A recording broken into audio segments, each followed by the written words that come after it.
আসসালামু আলাইকুম। আমি অ্যাডভোকেট ইসরাফিল ইসলাম, জেলা ও দায়রা জজ আদালত ঢাকায় নিয়মিত প্র্যাকটিস করছি। তো আজকে একটি গুরুত্বপূর্ণ বিষয় নিয়ে আলোচনা করব, সেটি হচ্ছে জব্দকৃত মালামাল কিভাবে জব্দ করা হয় এবং একটি জব্দ তালিকায় কি কি বিষয় সন্নিবেশিত থাকে। এছাড়াও যদি মামলাতে বলা থাকে কোনো অভিযুক্ত ব্যক্তির কাছ থেকে মালামাল জব্দ করা হয়েছে, অবৈধ মালামাল অথবা অবৈধ মাদকদ্রব্য অথবা কোনো অস্ত্র, অ্যাকচুয়ালি বা প্রকৃতপক্ষে তার কাছ থেকে কোনো মালামাল বা কোনো দ্রব্য জব্দ করা হয়নি, সেক্ষেত্রে তার আইনগত প্রতিকার কি। তো আপনারা পুরো ভিডিওটি না টেনে সম্পূর্ণ ভিডিওটি দেখবেন। আশা করি আপনারা এই বিষয়টি সম্পর্কে বিস্তারিত ধারণা পাবেন। তো প্রথমেই আসা যাক, যখন কোনো আইন শৃঙ্খলা রক্ষাকারী বাহিনীর কর্মকর্তা একটি প্লেসে যান এবং উক্ত প্লেস থেকে বা উক্ত জায়গা থেকে কোনো অবৈধ মালামাল জব্দ করেন, সেই জব্দকৃত মালামাল কোন কোন প্রক্রিয়ায় উদ্ধার করবেন এবং কিভাবে একটা প্রসেসের মাধ্যমে এই জব্দকৃত মালামাল থানায় উপস্থাপন করবেন, সেই প্রক্রিয়াগুলো আজকে আলোচনা করব। যখন একজন আইন শৃঙ্খলা রক্ষাকারী বাহিনীর কর্মকর্তা কোনো একটি জায়গায় রেইড করেন, তখন তার একটি অথরাইজেশন লাগবে। সে কি অথরাইজেশনের মাধ্যমে উক্ত জায়গায় গিয়েছেন সেই বিষয়ে একটি লিখিত অথবা ওরাল একটি অথরাইজেশন প্রয়োজন হয়ে থাকে। যদি এই অথরাইজেশন না থাকে, সেক্ষেত্রে পুরো প্রক্রিয়াটি কিন্তু ইললিগ্যাল হিসেবে বিবেচনা করা যেতে পারে। পরবর্তীতে উক্ত আইন শৃঙ্খলা রক্ষাকারী বাহিনীর কর্মকর্তা ঘটনাস্থলে উপস্থিত হন এবং অবৈধ মালামাল জব্দ করেন। এখানেও তাকে কিছু প্রক্রিয়া অনুসরণ করতে হবে। প্রথমত তাকে স্থানীয় দুজন গণ্যমান্য ব্যক্তির উপস্থিতিতে উক্ত অবৈধ মালামাল জব্দ করতে হবে। এক্ষেত্রে আমরা কোর্টে যারা নিয়মিত প্র্যাকটিস করি তারা দেখে থাকি যে যাদেরকে সাক্ষী হিসেবে জব্দ তালিকায় স্বাক্ষর করানো হয় তারা স্থানীয় গণ্যমান্য ব্যক্তি না। অনেক ক্ষেত্রেই রাস্তা দিয়ে হেঁটে যাচ্ছে, তাদেরকে এনে উক্ত জব্দ তালিকায় সিগনেচার নিয়ে ছেড়ে দেওয়া হয়। ১০৩ ধারা সিআরপিসিতে উল্লেখ আছে যে স্থানীয় গণ্যমান্য ব্যক্তির উপস্থিতিতে এই জব্দ তালিকা প্রস্তুত করতে হবে। এরপর তাদেরকে আরো যে প্রক্রিয়া অনুসরণ করতে হবে সেটি হচ্ছে উক্ত মালামাল জব্দ করার পর জব্দকৃত মালামালের বিস্তারিত বিবরণ সহ একটি তালিকা প্রস্তুত করতে হবে, যাকে বলা হয় জব্দ তালিকা। এই জব্দ তালিকায় যারা সাক্ষী আছে, যাদের উপস্থিতিতে এই সার্চ বা জব্দ করা হয়েছে, তাদের সিগনেচার থাকবে। এছাড়াও যার কাছ থেকে এই মালামালটি উদ্ধার করা হয়েছে তারও সিগনেচার এই জব্দ তালিকায় সন্নিবেশিত থাকবে। এছাড়াও এই জব্দ তালিকাটি ঘটনাস্থলেই প্রস্তুত করতে হবে।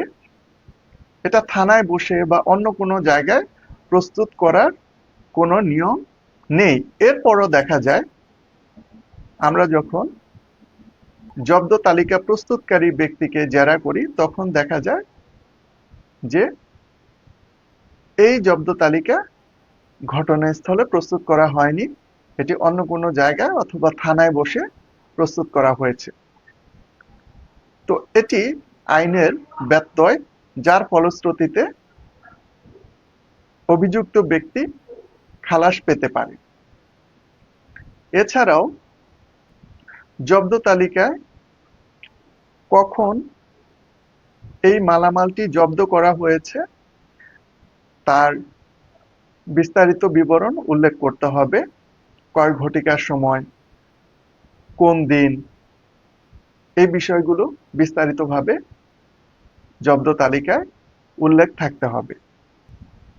জব্দ তালিকায় যেই মালামালগুলো জব্দ করা হয়েছে সেই মালামালগুলোর বিস্তারিত বিবরণ, এই মালামালগুলোর কালার কি, এটার সাইজ কতটুকু বড়, এটার ওয়েট কতটুকু, সেই বিষয়গুলো বিস্তারিতভাবে জব্দ তালিকায় সন্নিবেশিত থাকতে হবে। স্পেশালি নারকোটিক মামলার ক্ষেত্রে বা মাদক মামলার ক্ষেত্রে অভিযুক্ত ব্যক্তিকে সার্চ বা তল্লাশি করার পূর্বে যিনি তল্লাশি করছেন, তল্লাশিকারী কর্মকর্তা, তার দেহ নিরপেক্ষ সাক্ষী দ্বারা তল্লাশি করাতে হবে। আইন শৃঙ্খলা রক্ষাকারী বাহিনীর একজন ব্যক্তি, উনি তল্লাশি করার পূর্বে তাকে একজন নিরপেক্ষ সাক্ষীর দ্বারা তল্লাশি করাতে হবে, যাতে করে সে কোনো মাদক অভিযুক্ত ব্যক্তির পকেটে অথবা ব্যাগে অথবা অন্য কোনো জায়গায় দিয়ে বলতে না পারে যে এই মালামালটি অভিযুক্ত ব্যক্তির কাছ থেকে উদ্ধার করা হয়েছে। সেজন্যই আইনে এই বিধানটি দেয়া হয়েছে যে তাকে নিরপেক্ষ সাক্ষীর মাধ্যমে সার্চ করিয়ে এটা বিশ্বাস করাতে হবে তার কাছে কোনো ধরনের মাদক নেই। এখন আইন শৃঙ্খলা রক্ষাকারী বাহিনীর তল্লাশিকারী ব্যক্তি, উনি অভিযুক্ত ব্যক্তিকে তল্লাশি করতে পারেন। এছাড়াও যে মালামালটি জব্দ করা হয়েছে সেই মালামালটি অন্যান্য মালামাল থেকে আলাদা করার জন্য এখানে একটি আইডেন্টিক্যাল চিহ্ন দিতে হবে, যাতে করে অন্যান্য মালামাল থেকে এই মালামালটি আলাদা হয়। এই জব্দকৃত মালামালটি উদ্ধারের পর এটি থানায় ওসি বা অফিসার ইনচার্জের কাছে অর্পণ করতে হবে এবং এই মালামালগুলো তার তত্ত্বাবধানে থাকবে এবং থানায় যে রেজিস্টার আছে জব্দকৃত মালামালের জন্য, সেই রেজিস্টারে এই জব্দকৃত মালামাল সম্পর্কে তথ্য উপস্থাপন করতে হবে। এছাড়াও যে জব্দ তালিকা ঘটনাস্থলে প্রস্তুত করা হয়েছে সেই জব্দকৃত মালামালের তালিকা একটি কপি সাক্ষীকে প্রদান করতে হবে। এছাড়াও যদি অভিযুক্ত ব্যক্তি চায় সেক্ষেত্রে অভিযুক্ত ব্যক্তিকেও একটি কপি প্রদান করতে হবে। অনেক সময় আমাদের কাছে অনেক ক্লায়েন্ট আসেন, এসে আমাদেরকে বলেন যে তার কাছ থেকে কোনো ধরনের অবৈধ অস্ত্র অথবা মাদকদ্রব্য কিছুই উদ্ধার হয়নি, কিন্তু তাকে এই মামলাতে জড়ানো হয়েছে এবং তার কাছ থেকে উদ্ধার দেখানো হয়েছে। সেক্ষেত্রে আমরা যারা আইনজীবী আছি তারা যিনি জব্দকারী কর্মকর্তা আছেন তাকে জেরা করার মাধ্যমে এই বিষয়টি বিজ্ঞ আদালতে উপস্থাপন করি যে অভিযুক্ত ব্যক্তির কাছ থেকে কোনো কিছু জব্দ করা হয়নি। সেটি যে বিষয়গুলো আমি কিছুক্ষণ আগে উপস্থাপন করেছি সেই বিষয়গুলো সম্পর্কে কোয়েশ্চেন বা প্রশ্ন করার মাধ্যমে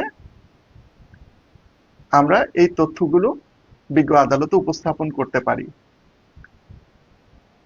যেমন তাকে প্রশ্ন করতে পারেন যে তার কোনো ধরনের অথরাইজেশন ছিল কিনা উক্ত জায়গায় যে সার্চ করার বা মালামাল জব্দ করার,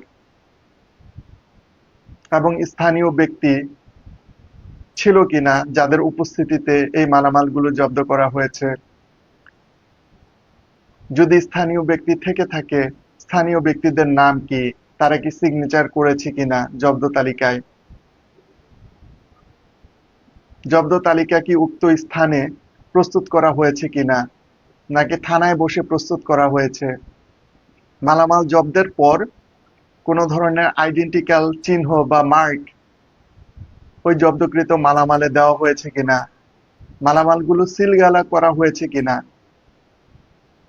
মালামালগুলো জব্দ করার পর জব্দ তালিকা উক্ত অভিযুক্ত ব্যক্তি এবং সাক্ষীদেরকে প্রদান করা হয়েছে কিনা, কি কি মালামাল জব্দ করা হয়েছে সেটি অভিযুক্ত ব্যক্তিকে পড়ে শোনানো হয়েছিল কিনা, যিনি সার্চ করেছেন বা তল্লাশি করেছেন, তল্লাশি করার পূর্বে সে নিজেকে নিরপেক্ষ সাক্ষী দ্বারা তল্লাশি করিয়েছিল কিনা,